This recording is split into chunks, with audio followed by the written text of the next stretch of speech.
Vous n'imaginez pas à quel point je trouve cette situation invivable.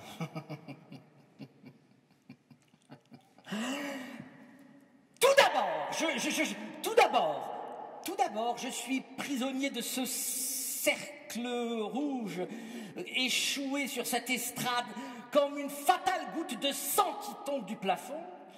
Et ensuite, je suis prisonnier de la présentation qu'on vient de faire de moi. Enfin, je veux dire, mais comment m'en sortir? À quel naufrage sommes-nous voués tous ici? Ça va être un désastre.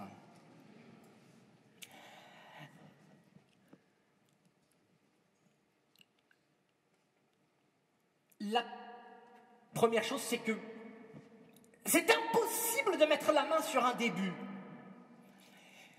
Il n'existe pas de première phrase valable. Je veux dire que à chaque fois que j'essaye de remonter le cours de ma pensée, je retrouve un début qui en contrarie un autre. Les affluents de ma tête et tous les fleuves qui peuplent mon esprit sont en feu. Impossible de savoir quelle est la première phrase. Il n'y a pas de première phrase. Donc le mieux, ce serait même de commencer par la fin, c'est-à-dire que je m'en aille. Nous économiserions ainsi 17 minutes de désordre et moi 16 minutes de génie,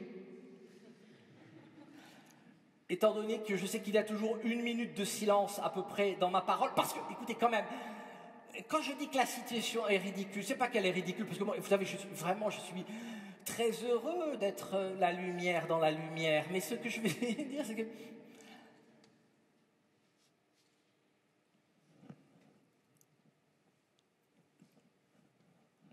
qu'attendez-vous des mots?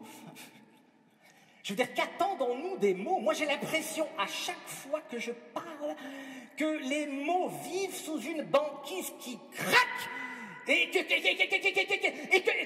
nom de Dieu, et que le sens se dérobe à chaque fois.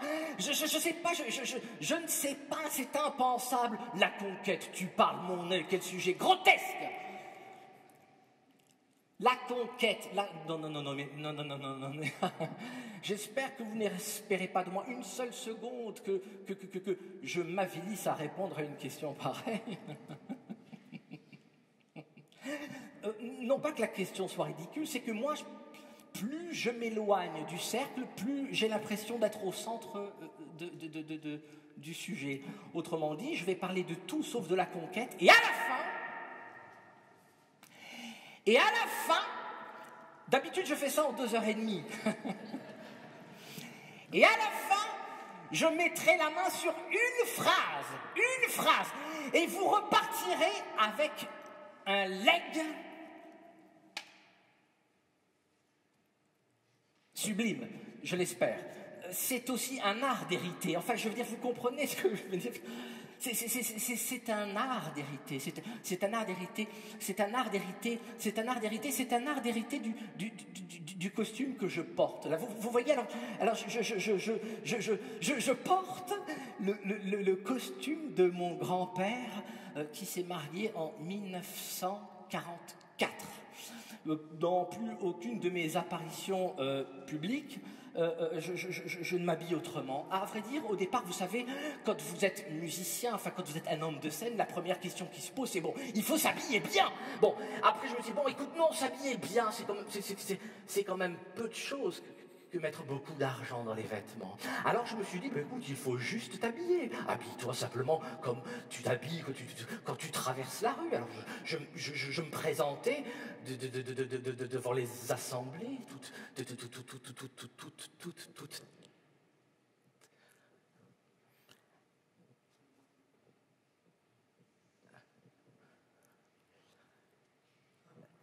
Il y a, vous savez, c'est marrant parce que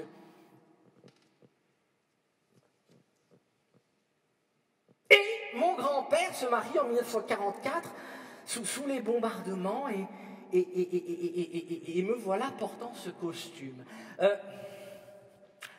Lorsque je porte ce costume, je n'ai pas du tout le sentiment de porter le poids du passé. J'ai au contraire, comment dirais-je, j'ai au contraire la soif d'offrir du futur à ce vieux truc que je porte avec moi. Et en plus, la chance que j'ai, c'est qu'il est évidemment trop court, comme vous le voyez, et donc j'ai l'air ridicule. Le ridicule étant, à mon humble avis, le ridicule étant vraiment... Il faut commencer par le ridicule. Il y a vraiment une phrase complètement grotesque que vous connaissez tous qui dit « le ridicule ne tue pas », mais... Non, mais le ridicule ne tue pas, c'est pas que le ridicule ne tue pas, c'est que le ridicule fait exister. J'entends parler depuis tout à l'heure de philosophes et dire, mais prenons un des premiers philosophes de l'histoire, Diogène, à poil dans un tonneau, vraiment suffocant dans sa merde et son urine. Enfin, vous comprenez ce que je veux dire? Le ridicule, on n'existe que par le ridicule. Et dès lors qu'un homme vous fait rire, comme moi j'essaye de vous faire rire, non, à vrai dire, j'essaye pas. Mais dès lors que vous trouvez un homme ridicule, en fait, lui se met dans le défi de dire une parole sérieuse, encore plus haute que l'habit qu'il porte.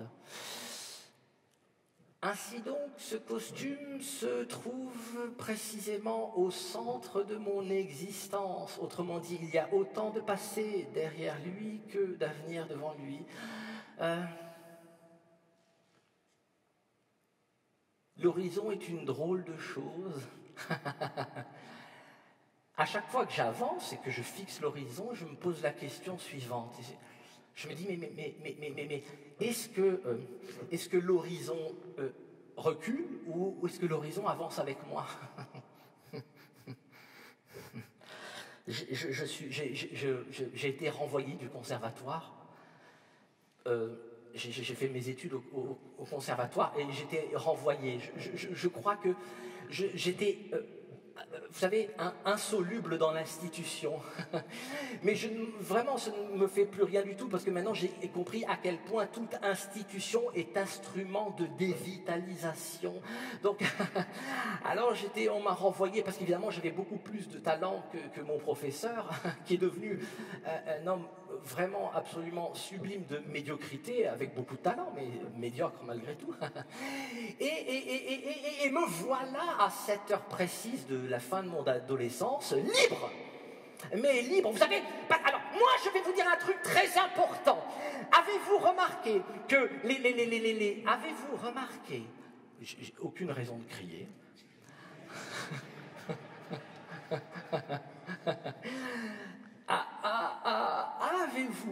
Avez-vous remarqué que les bons élèves, comme les mauvais professeurs, font tous la même remarque? Ils vous disent la chose suivante.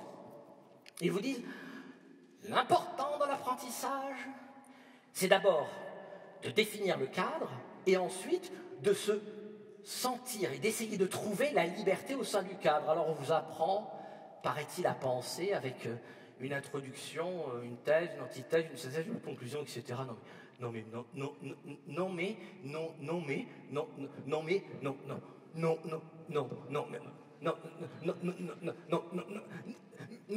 enfin, mais c'est complètement idiot. Enfin, je veux dire que, mais non, le préalable, c'est la liberté.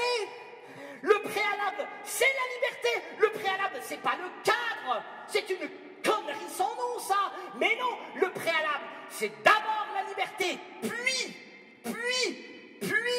la liberté vous oblige ensuite à définir vous-même votre propre cadre. Et ça, c'est encore plus sublime. Je vais vous faire la démonstration éloquente, je l'espère, musicale, le mieux que je pourrais, de mon apprentissage en tant que clarinettiste. Au départ, quand vous rentrez au conservatoire, on vous apprend la technique classique. Donc vous jouez par exemple Mozart, le pauvre Mozart. Le pauvre Mozart. Je me méfie toujours des mélomanes, vous savez, je ne comprends pas.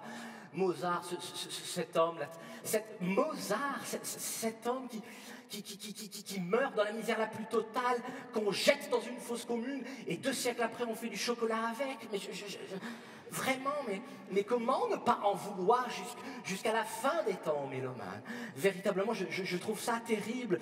Je me suis dit, même moi, mais Hélios, plutôt d'attendre de mourir, fabrique du chocolat, Hélios. Enfin, déjà, tu feras l'expérience métaphysique de la postérité, parce que nous sommes tous destinés, nous, hommes de génie, nous sommes tous destinés à finir en boîte de chocolat ou dans une cravate. Regardez Arthur Rimbaud. Quand moi je vois que les gens portent une cravate Arthur Rimbaud, je me dis pas qu'ils aiment Arthur Rimbaud, je me dis qu'ils le piétinent, nom de Dieu. Je vais vous jouer Mozart. Je vais vous jouer Mozart. Et vous allez voir, enfin vous allez entendre. Ah, remarquez, voir, entendre, n'est-ce pas? Bon, alors je vais vous jouer Mozart. Par exemple, certains connaissent peut-être le concerto pour clarinette de Mozart. Je vais vous jouer une partie du mouvement lent, n'est-ce pas?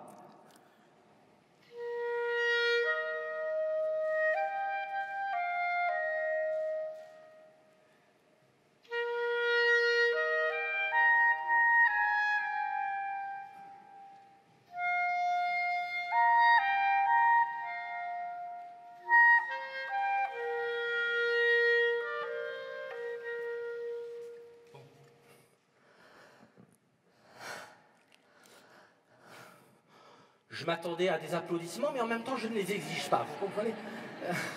Donc, non, surtout pas un seul. Enfin, il n'y a rien de pire que le clap, comme ça, clac, soit tout le monde, soit personne, enfin... Bon, en fait, à travailler comme ça, j'avais l'impression de rester à la surface du son. Donc, évidemment, je me suis dirigé vers une musique beaucoup plus...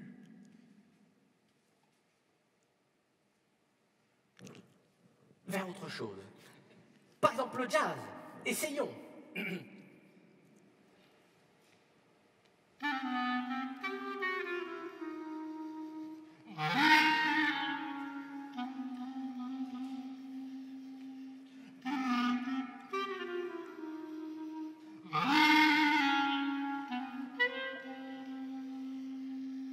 Django Reinhardt.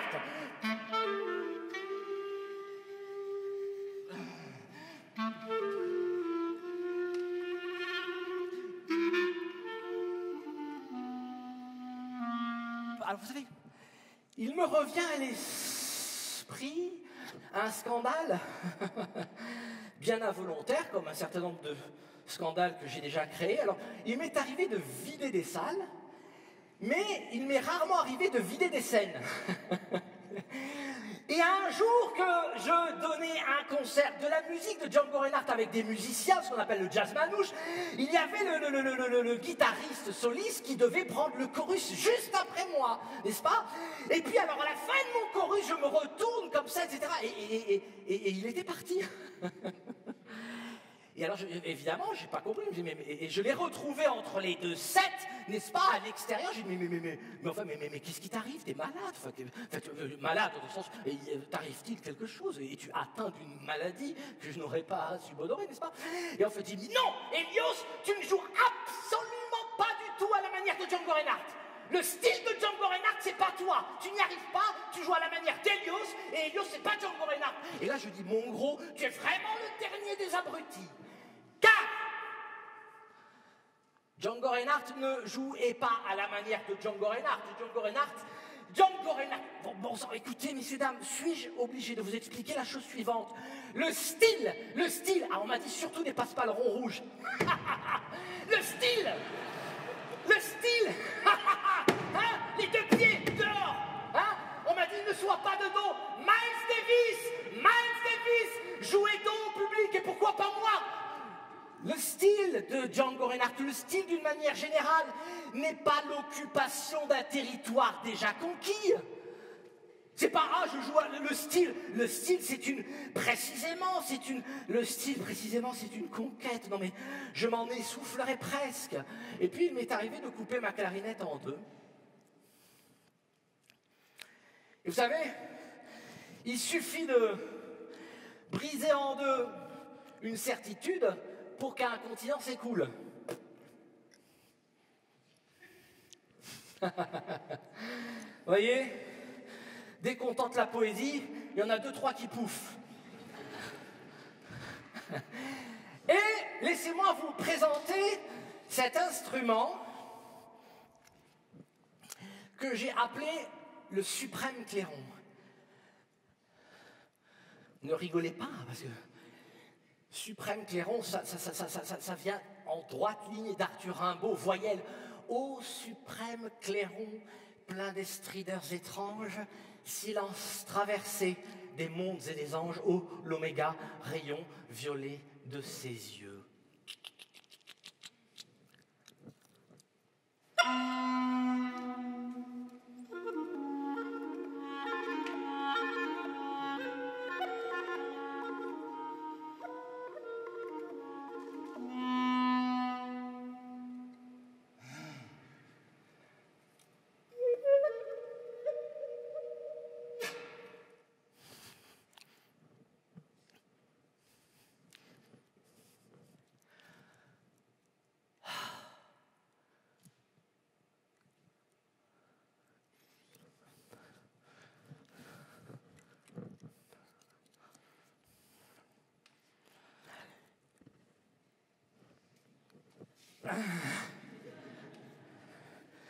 Si j'en crois le chronomètre, il me reste 1 minute 15 secondes pour vous donner à boire.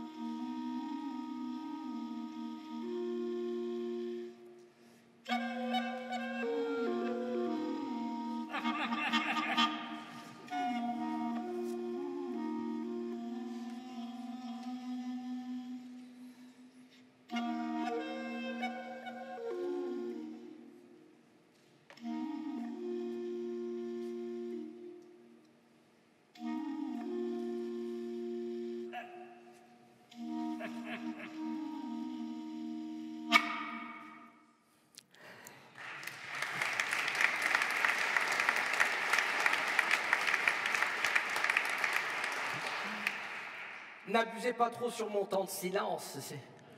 C'est une des fins possibles. Au revoir.